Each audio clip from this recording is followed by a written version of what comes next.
Students, आज हम लोग न्यूमेरिकल एनालिसिस में जो fundamental theorem of difference calculus है उसको पढ़ेंगे। ठीक, तो इसका स्टेटमेंट क्या है? अगर हमारे पास कोई पॉलिनोमियल फंक्शन है एफ क्या है? पॉलिनोमियल फंक्शन इन एक्स, और ये डिग्री एन का है। कितने डिग्री का है? nth डिग्री का पॉलिनोमियल है एफ। तो इस पॉलिनोमियल का अगर हम n टाइम्स फॉरवर्ड डिफरेंस निकालते हैं तो वो वैल्यू क्या आएगी? हमारी कांस्टेंट आएगी।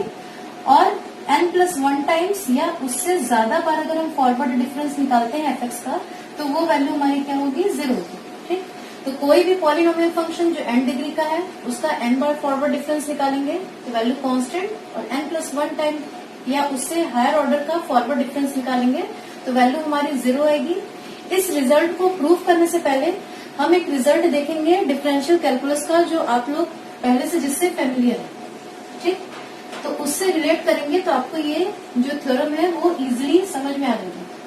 क्या है हमारे पास? मान लीजिए कोई पॉलिनोमियल है डिग्री 3 का। डिग्री 3 का कोई भी पॉलिनोमियल ले लीजिए, 3x³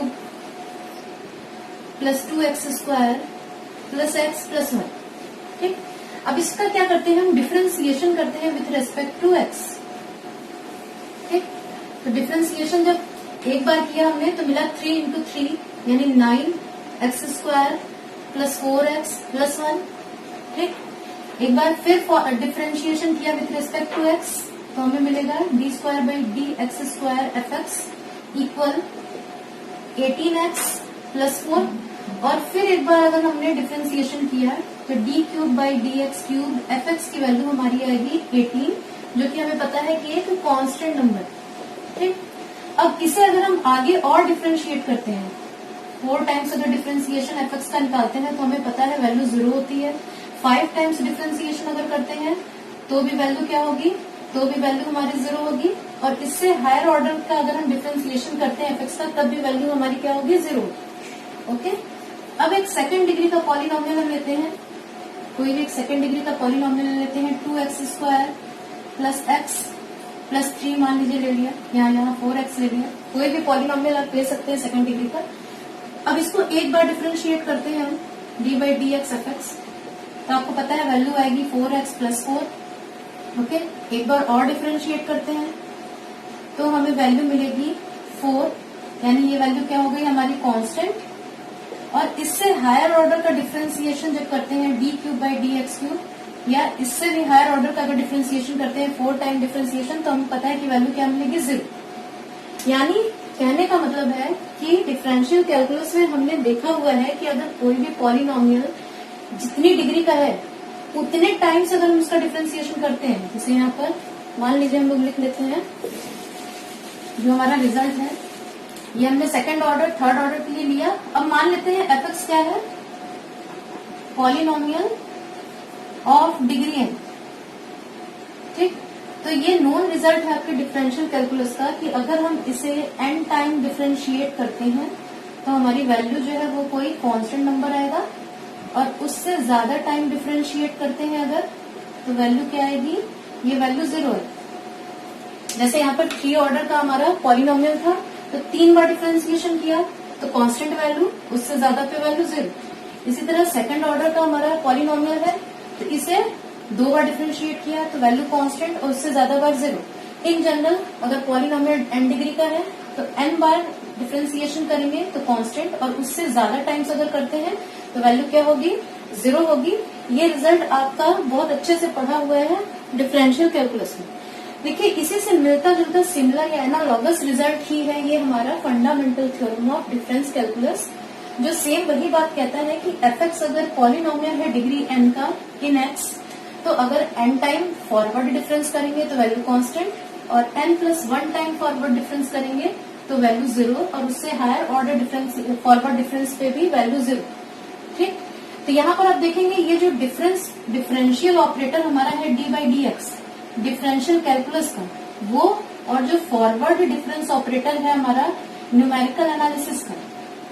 ठीक, न्यूमेरिकल एनालिसिस का, और ये है हमारा डिफरेंशियल कैलकुलस का। ये डिफरेंशियल कैलकुलस का है और ये डिफरेंस कैलकुलस का, तो दोनों एनालॉगस है एक दूसरे के, लगभग सिमिलर है। इससे रिलेटेड रिजल्ट को हम आगे प्रूव करेंगे। ओके, तो थ्योरम समझ में आ गया होगा। अब आते हैं हम इस थ्योरम के प्रूफ पे। प्रूफ में हम क्या करेंगे, कोई भी एक nth डिग्री का पॉलिनोमियल लेंगे इन जनरल और देखेंगे कि अगर हम n टाइम उसका फॉरवर्ड डिफरेंस करते हैं तो हमारी वैल्यू जो है वो क्या आनी चाहिए, 0 आनी चाहिए। n टाइम्स पे कांस्टेंट आनी चाहिए और n+1 टाइम्स पे अगर हम फॉरवर्ड डिफरेंस करते हैं तो वैल्यू हमारी क्या आनी चाहिए, 0। ओके, तो ये हमारा है fx एक पॉलिनोमियल। हमने एक पॉलिनोमियल लिया fx, let fx equal a0 x to the power n plus a1 x to the power n-1 plus a2 x to the power n-2 plus an-1x plus an। ये हमारा है polynomial of degree है, ये हमारा n degree का polynomial है। यहाँ पर a0, a1, a2 ये सारे क्या है, an तक ये कांस्टेंट्स हैं, आर कांस्टेंट्स, और a0 की वैल्यू 0 नहीं है, क्योंकि अगर ये 0 हो जाएगी तो ये nth डिग्री का पॉलिनोमियल नहीं रहेगा। अब क्या करना है, हमें प्रूफ क्या करना है, हमें प्रूफ करना है delta n f x equal constant. N time forward difference निकालना है एफ एक्स का, तो पहले हम एक बार फॉरवर्ड डिफरेंस निकालते हैं। ठीक, इस ऑपरेटर को जब हम इस पर लगाएंगे तो हमें पता है कि लीनियरिटी प्रॉपर्टी से ये फॉरवर्ड डिफरेंस ऑपरेटर इस एक्स फंक्शन पे लगेगा, फिर यहाँ लगेगा, फिर यहाँ पर, और ये क्योंकि एक कांस्टेंट वैल्यू है और फॉरवर्ड डिफरेंस जो है कांस्टेंट फंक्शन का 0 होता है, तो यहाँ पे लगते ही हमें वैल्यू 0 मिलेगी। यानी हम लिख सकते हैं रिजल्ट कुछ हमें इस तरह मिलेगा, a1 ये जो फॉरवर्ड डिफरेंस ऑपरेटर है ये फंक्शंस पे लगता है, लीनियरिटी प्रॉपर्टी से ये हमारे पास कुछ इस तरह से रिजल्ट आया। लास्ट टर्म है an-1 डेल्टा एक्स, और ये वैल्यू जो हमारी है डेल्टा an, ये वैल्यू क्या हो जाएगी, 0, क्योंकि कांस्टेंट का अगर हम फॉरवर्ड डिफरेंस निकालते हैं तो वो वैल्यू 0, और ये हमें मिला by linearity of delta, by linearity of delta. अब नेक्स्ट क्या करेंगे, हम इस डेल्टा की डेफिनेशन जानते हैं, ये किस तरह से ऑपरेट करते हैं, तो उस डेफिनेशन के हिसाब से हम x की जगह क्या लिखेंगे, x plus h to the power n minus x to the power n। Okay, क्योंकि फॉरवर्ड डिफरेंस ऑपरेटर क्या करता है, x पे अगर इस पे लगाते हैं तो x के ठीक बाद वाला ग्रिड पॉइंट यानी x प्लस एच, ठीक, पावर n माइनस एक्स है, ये हो गया h, यहाँ पर हमारा स्टेप साइज है। इसी तरह यहाँ पर जब लगेगा तो a1 x plus H n-1 minus x n-1, ये सारा हम डेफिनेशन ऑफ डेल्टा के हिसाब से फॉर्मूला लगा दें। अब यहाँ पर जब लगेगा तो पहले क्या होगा, x की जगह हो जाएगा x प्लस एच और फिर माइनस यही वैल्यू, ये हम लोग फॉरवर्ड डिफरेंस की डेफिनेशन में ये देख चुके हैं, प्लस अब ये हमारा an-1 x जहां भी है वहां पर लिखते हैं x प्लस एच माइनस वही वैल्यू। तो बाय डेफिनेशन ऑफ डेल्टा हमें कितनी वैल्यू मिली।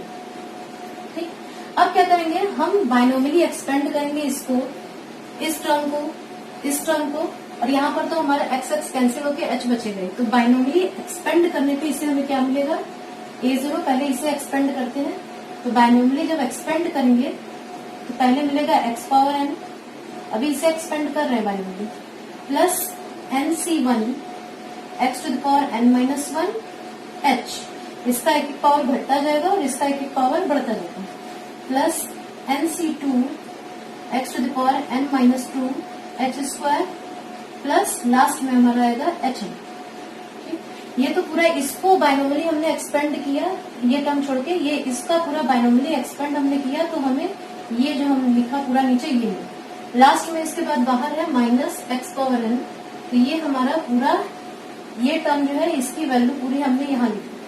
अब नेक्स्ट है ये वाला टर्म, ओके, इसको भी बायनोमियली एक्सपेंड करेंगे तो प्लस a1। अब पहला टर्म हमारा क्या आएगा, x पावर n-1, तो यहाँ n-1, यहाँ n था पावर, तो यहाँ n लग रहा था, यहाँ n-1 है, तो n-1 plus n-1 c1, x का एक पावर घटेगा और h की एंट्री होगी। ठीक, ऐसे ही आगे चलेगा और लास्ट में हमें टर्म मिलेगा h n-1। ठीक है, और ये फिर हमारा ये इतना हो गया, इसका एक्सपेंड कर दिया हमने। आगे है minus x n minus one.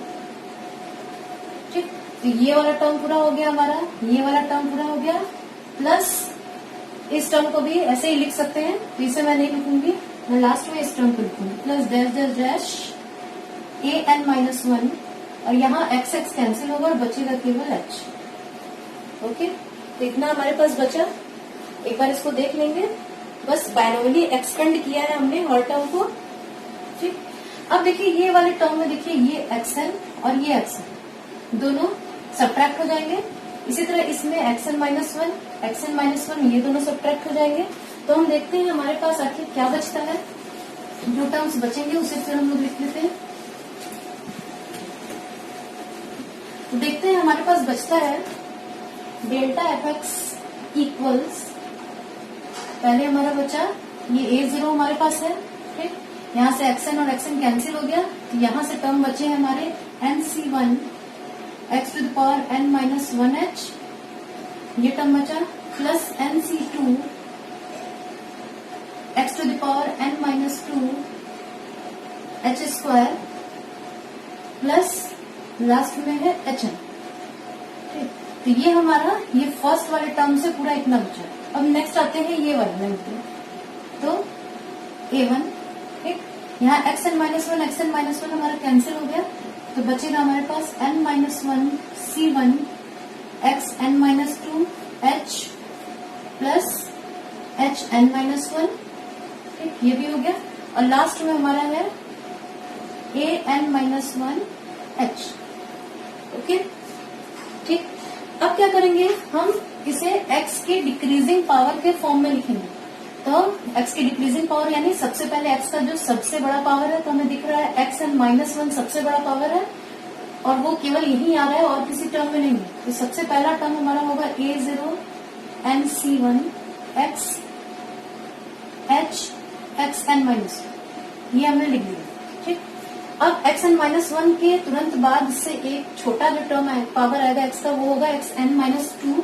तो ये हमारा यहाँ है और यहाँ है, दो जगह है और कहीं नहीं मिलेगा। तो ये दोनों जो है इनसे x n minus two common करेंगे, तो यहाँ से तो हमारा मिलेगा a zero n C two h square, और यहाँ से मिलेगा a one n minus one C one h. ठीक, इतना हमें मिला एक्स एन माइनस टू के साथ। ऐसे ही नेक्स्ट हमारा एक्स एन माइनस थ्री का पावर मिलेगा, एक्स एन माइनस फोर, और लास्ट में क्या मिलेगा हमें कांस्टेंट टर्म। तो कांस्टेंट टर्म हमारा क्या क्या है, कांस्टेंट टर्म एक हमारा यहाँ पर है, ये कांस्टेंट टर्म है, ये कांस्टेंट टर्म है, और ये कांस्टेंट टर्म है। ठीक, तो कांस्टेंट टर्म्स हमारे हो जाएंगे ए जीरो एच एन पहले वाले से, a one h n minus one second वाले से, और लास्ट वाले से हमारा होगा a n minus one h. ठीक, तो हमने देखा डेल्टा एफ एक्स की वैल्यू जब एफ एक्स एन डिग्री का पॉलिनोमियल था, तो हमें क्या मिला, फर्स्ट बार फॉरवर्ड डिफरेंस निकाल लेते, हमें एक पॉलिनोमियल मिल रहा है फिर से। इसके बाद फिर लिख सकते हैं a zero n h x n minus one. ठीक, एन सी वन, इसको जब सॉल्व करते हैं हम, एन सी आर फॉर्मूला होता है, आप लोगों ने छोटे क्लासेस में पढ़ा होगा, r factorial n minus r factorial. ठीक, तो एन सी वन की जब आप वैल्यू निकालेंगे तो ये वैल्यू आएगी एन। ठीक, तो a zero n h x n minus one. Next ये पूरा जो है हमारा कोई कांस्टेंट टर्म है, इसको हम लोगों ने मान लिया बी वन। ठीक, तो b one x n minus two, plus ऐसे ही जाते जाते लास्ट में जो हमारा टर्म है उसको हमने मान लिया बी एन माइनस वन, और ये इसके बाद हमें तुरंत एक टर्म मिलेगा एक्स एन माइनस थ्री। ठीक, तो हम लोग देख रहे हैं कि जब एक बार फॉरवर्ड डिफरेंस हम लोग करते हैं तो हमें क्या मिलता है, एक polynomial of degree n minus one. क्या होगा, हमने एफ एक्स को एक बार फॉरवर्ड डिफरेंस किया तो हमें कैसा पॉलिनोमियल मिल रहा है, polynomial of degree n minus one, एक पावर डिग्री। ठीक, क्योंकि यहाँ पर ए जीरो एन एच जो है हमारा ये जीरो नहीं है, ए जीरो भी नॉट इक्वल जीरो है, एन भी नॉट इक्वल जीरो और एच भी नॉट इक्वल जीरो, तो ये जो है हमारा टर्म ये जीरो नहीं है। और यहाँ पर b one b two b n minus one ये सब भी जो है क्या है, कॉन्स्टेंट्स हैं, जो एच और ए वन ए टू इस तरह की वैल्यूज को रख रहे हैं। ये सारे भी कांस्टेंट है, तो ये हमारा हो गया पॉलिनोमियल ऑफ डिग्री n-1। यानी हमने कंक्लूड किया कि अगर n डिग्री का पॉलिनोमियल f(x) है तो एक बार फॉरवर्ड डिफरेंस हमने किया तो डिग्री पॉलिनोमियल जो है वो एक डिग्री घट गया, हमें एक पॉलिनोमियल ऑफ डिग्री n-1 मिल गया। इसी तरह अगर हम एक बार और फॉरवर्ड डिफरेंस निकालते हैं, इसी को अगर हम फिर फॉरवर्ड डिफरेंस निकालते हैं तो हम देखेंगे हमें कुछ वैल्यू मिलेगी a0 n-1 h² x n-2 plus d1 x n-3 plus dn-2। हम लोग पैटर्न में देख के कुछ लिख सकते हैं। एक बार फॉरवर्ड डिफरेंस हमने किया था तो a0 आया था, n आया था और h के पावर n x n-1, यानी यहाँ पर अगर 1 है तो यहाँ पर हमारा क्या था n डेल्टा स्क्वायर करेंगे तो वो कहाँ तक जाएगा, यहाँ पर इसको हम क्या लिख सकते हैं n-0। ठीक, 1 है तो n-0 तक जाना है, तो 2 होगा तो n इंटू n-1 तक जाएगा। ठीक, x पे पावर n-1, यहाँ 1 है तो यहाँ भी n-1। ठीक, h पे पावर क्या है, जितना बार फॉरवर्ड डिफरेंस किया तो उसी हिसाब से जब यहाँ 2 है तो यहाँ 2 हो गया, यहाँ 2 है तो यहाँ x(n-2) हो गया। और इस तरह से इसके अकॉर्डिंग हम ये लिख सकते हैं, यहाँ पर भी d1 d2 dn-2 जो है ये सब क्या है, कांस्टेंट है। यानी 2 बार फॉरवर्ड डिफरेंस हमने किया तो हमें एक पॉलिनोमियल मिल रहा है जो डिग्री n-2 का है।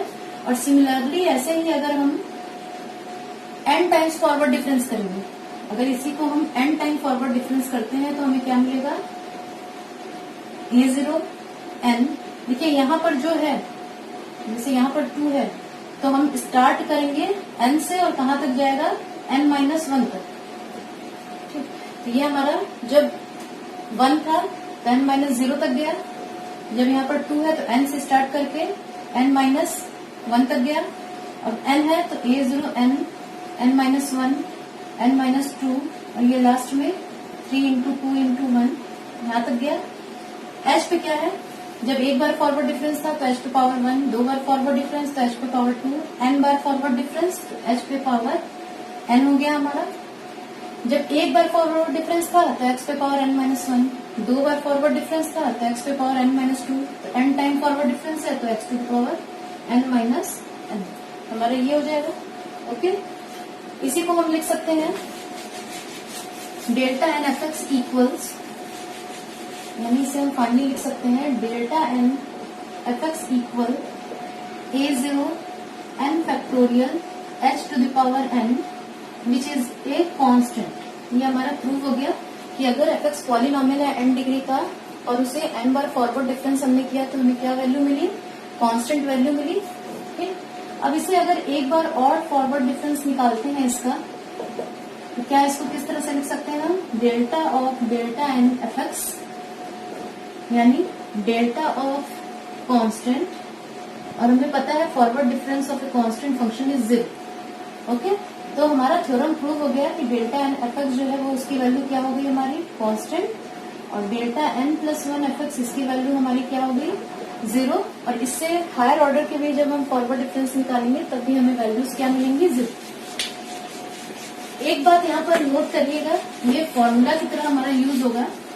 जो हमने डेल्टा n f(x) की वैल्यू निकाली है, डेल्टा n f(x), ये देखिए हमारे पास एक फॉर्मूला मिल गया a0 n factorial h to the power n, जहाँ h स्टेप साइज है। अगर हमें कोई भी ऐसा न्यूमेरिकल देता है जो पॉलिनोमियल है डिग्री n तक, ठीक, तो अगर हमें उसका n टाइम फॉरवर्ड डिफरेंस निकालना है, मान लीजिए f(x) कोई हमें पॉलिनोमियल दे रहा है 10 डिग्री का, x टू द पावर 10 कोई पॉलिनोमियल फंक्शन है और हमें कहता है इसका 10 टाइम फॉरवर्ड डिफरेंस निकालिए। ठीक, तो हमें इसे 10 टाइम इसका फॉरवर्ड डिफरेंस निकालने की जरूरत नहीं है, हम डायरेक्ट फॉर्मूला यूज करेंगे। क्या करेंगे, यहाँ पर a0 जो है हमारा क्या डिनोट कर रहा है, x पावर 10 का जो क्या है कोफिशिएंट है, यहाँ जो भी मल्टीप्लाई होगा वो n जो है जितने नंबर ऑफ टाइम्स हमें फॉरवर्ड डिफरेंस निकालना है, और h जो है वो स्टेप साइज है। अगर क्वेश्चन में h की वैल्यू कुछ नहीं दी होती है तो h की वैल्यू हम 1 मान के चल सकते हैं, नहीं तो एक काम कर सकते हैं कि हम h के फॉर्म में ही आंसर निकालेंगे और एक और आंसर निकालेंगे बाई पुटिंग h इक्वल्स 1। तो हम न्यूमेरिकल में इस चीज को आगे अप्लाई करेंगे, जिससे हमारा ये जो फॉर्मूला है वो कैसे यूज करना है वो हमें समझ में आ जाए। अब हम fundamental theorem of difference calculus का यूज कुछ न्यूमेरिकल प्रॉब्लम्स को सॉल्व करने में करेंगे। जैसे हमारे पास ये एक न्यूमेरिकल दिया हुआ है कि हमें 10 टाइम फॉरवर्ड डिफरेंस निकालना है इस फंक्शन का, जो कि एक पॉलिनोमियल फंक्शन है। ठीक, जब इसको हम मल्टीप्लाई करेंगे तो हमें एक पॉलिनोमियल फंक्शन मिलेगा। इसको सॉल्व करने के लिए क्या करेंगे, हम 10 टाइम्स इसका फॉरवर्ड डिफरेंस नहीं निकालेंगे, हम fundamental theorem of difference calculus का यूज करेंगे, जो कहता है कि एफ एक्स अगर पॉलिनोमियल है डिग्री n का और n टाइम फॉरवर्ड डिफरेंस हम करते हैं इसका, तो हमें क्या वैल्यू मिलती है, a0 h to the power n factorial. हमें पता है कि n टाइम फॉरवर्ड डिफरेंस करते हैं तो हमें ये वैल्यू मिलती है। ओके, जहां पर a0 क्या है, a0 x to the power n के साथ जो भी कोफिशिएंट मल्टीप्लाई होगा पॉलिनोमियल में वो वैल्यू है कोफिशिएंट की वैल्यू। h स्टेप साइज है, ये क्वेश्चन में ना दिया हो तो 1 लेकर चल सकते हैं, और n जो है नंबर ऑफ टाइम्स हमको जो फॉरवर्ड डिफरेंस निकालना है उनकी संख्या है कि कितनी बार फॉरवर्ड डिफरेंस निकालना है। तो क्वेश्चन में हमें दिख रहा है कि n की वैल्यू हमें दी हुई है 10। ओके, अब हम देखते हैं कि आखिर ये पॉलिनोमियल जो है वो कितने डिग्री का पॉलिनोमियल है हमें जो दिया हुआ है। तो उसके लिए हमें इन सब को मल्टीप्लाई करने की जरूरत नहीं है, हम सिंपली सारे x वाले टर्म को आपस में मल्टीप्लाई कर देंगे। सारे x वाले टर्म जब आपस में मल्टीप्लाई होंगे तो हमें पता चल जाएगा कि x की मैक्सिमम पावर क्या होगी एक्सप्रेशन में, यानी जो हमारा दिया हुआ पॉलिनोमियल है वो कितने डिग्री का है। तो देखते हैं, यहाँ पर x का पावर 1, यहाँ 2, यहाँ पर 3, यहाँ पर 4, तो हमें टोटल 10। ठीक, यानी हमें n की वैल्यू 10 है और पॉलिनोमियल भी हमारा 10 डिग्री का है। अब a0 की जरूरत पड़ेगी हमें, a0। तो a0 क्या है, हमें पता है कि x पावर 10 के संग जो भी यहाँ पर नंबर मल्टीप्लाई होगा इस एक्सप्रेशन में वही वैल्यू है a0 की। तो वो कैसे निकलेगी वो भी हम लोग देखते हैं किस तरह से निकालना है। यहाँ पर -ax है, यानी -a पहले टर्म से मिलेगा जो मल्टीप्लाई हुआ। यहाँ पर -b है, यानी -b इंटू होगा। यहाँ पर -c यानी -c -d और x टू द पावर 10। इन चारों टर्म्स को जब हम मल्टीप्लाई करेंगे तो हमें यही टर्म मिलेगा। तो दिख रहा है कि x टू द पावर 10 के संग क्या कोफिशिएंट है हमारा, a0 की वैल्यू है a b c। ओके, तो अगर हम 10 टाइम फॉरवर्ड डिफरेंस निकालते हैं 1 minus ax 1 minus bx square 1 minus cx cube 1 minus dx to the power 4, तो फॉर्मूला के अकॉर्डिंग हमें मिलेगा a0 यानी abcd, उसके बाद h पावर n यानी h पावर 10 और n फैक्टोरियल यानी 10 फैक्टोरियल। ये हमारा हो गया पहला आंसर। अगर h की वैल्यू हम n मानते हैं तो उस समय हमारा आंसर कुछ इस तरह से होगा abcd 10 फैक्टोरियल। ये हमारा आंसर है टेकिंग h इक्वल 1। तो आपको अगर एग्जाम में कंफ्यूजन हो कि h लेकर चले या ओके। इसी तरह का एक दो क्वेश्चन और लेते हैं, एक क्वेश्चन मैं और कराऊंगी और उसके बाद आप लोग जो है एक क्वेश्चन को खुद से सॉल्व करेंगे। ओके, तो हमारा जो नेक्स्ट क्वेश्चन है उसमें भी हमारे पास एक फंक्शन है पॉलिनोमियल फंक्शन, और उसे हमें 3 टाइम उसका फॉरवर्ड डिफरेंस निकालना है। तो हमें निकालना है 3 time forward difference of the function 1 plus x 1 minus 3x 1 plus 5x। ठीक है, तो हम क्या करते हैं, पहले चेक कर लेते हैं कि 3 बार फॉरवर्ड डिफरेंस निकालना है हमें, तो हमारा पॉलिनोमियल कितनी डिग्री का है। 3 डिग्री का अगर होगा तो फंडामेंटल थ्योरम के हिसाब से हमें कांस्टेंट वैल्यू मिलेगी, और अगर ये 3 डिग्री से कम होगा तो हमें वैल्यू क्या मिलेगी, 0 मिलेगी। ठीक, फंडामेंटल थ्योरम के हिसाब से। तो फिर फंडामेंटल थ्योरम हमें लगाना है, तो हम देख रहे हैं कि x का पावर क्या है, ये टर्म और ये टर्म। केवल x वाले टर्म्स को हम मल्टीप्लाई करेंगे तो हमें कोफिशिएंट भी पता चल जाएगा, यानी a0 भी पता चल जाएगा, और x पे पावर कितनी है वो भी पता चल जाएगी। ठीक, तो देखते हैं ये और ये मल्टीप्लाई होंगे तो x into -3x into 5x। इसी समय पॉलिनोमियल की डिग्री और कोफिशिएंट पता चलेगा x पावर 3 का। तो यहाँ पर हमें मिला -15x क्यूब। ओके, यानी h की वैल्यू a0 की वैल्यू हमारी क्या है, -15, n की वैल्यू 3 और h जो है वो स्टेप साइज हमारे पास है। तो 3 टाइम जब हम फॉरवर्ड डिफरेंस निकालते हैं दिए हुए फंक्शन का, तो फॉर्मूला के हिसाब से हमारा फॉर्मूला क्या था, a0 n factorial h to the power n। तो फॉर्मूला के हिसाब से वैल्यू हो गई -15 n फैक्टोरियल यानी 3 फैक्टोरियल और h पावर 3। एक आंसर ये हुआ हमारा। और अगर हम h की वैल्यू 1 लेते हैं तो उस समय हमारी वैल्यू हो जाएगी -15 into 6 h equal 1, taking h equal 1, यानी हमारा आंसर हो गया -90 इफ h इक्वल्स 1। ये दो आंसर्स हो गए हमारे। इसी तरह का एक क्वेश्चन है जो आप लोग खुद से ट्राई करेंगे। ओके, ये क्वेश्चन है हमारा, एक पॉलिनोमियल दिया हुआ है और उसका 3 टाइम फॉरवर्ड डिफरेंस करना है हमें। Find delta cube 1 minus x 1 minus 2x 1 minus 3x। Okay, ये क्वेश्चन है, ये आप लोग खुद से ट्राई कीजिएगा fundamental theorem of difference calculus की हेल्प से सॉल्व करने की। आज के लेक्चर के लिए इतना ही।